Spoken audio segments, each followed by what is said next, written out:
Welcome to Not Milk Never Milk. Subscribe if you're lactose intolerant. In this video, I will show you how to make a delicious Pulse Mojito. First, let's prepare our key ingredient, Pulse candy. You'll need about 10 to 12 candies for a single serving. Unwrap them all, then crush them thoroughly into a fine powder. A mortar and pestle works perfectly, or you can use a small grinder for a quicker result. This tangy powder forms the unique and exciting base of our refreshing drink, giving it that special kick.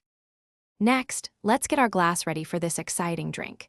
Take a lemon slice and run it around the rim of your serving glass to moisten it. Then, dip the rim into some of the crushed Pulse candy powder to create a flavorful edge.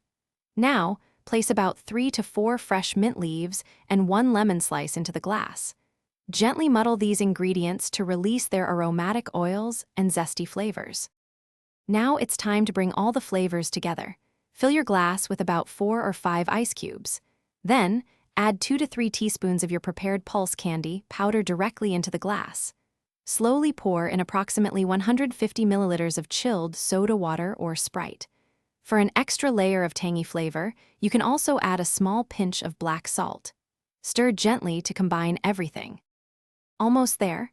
Give your mojito a final gentle stir to ensure the candy powder is fully dissolved and all the flavors are beautifully blended. For a perfect presentation, garnish your drink with a fresh sprig of mint and an extra thin lemon slice. Your unique and refreshing Pulse Mojito is now ready to be enjoyed. It's a delightful and exciting twist on a classic, perfect for any occasion. Thanks for watching. If this was helpful, leave a like and consider subscribing. See you next time.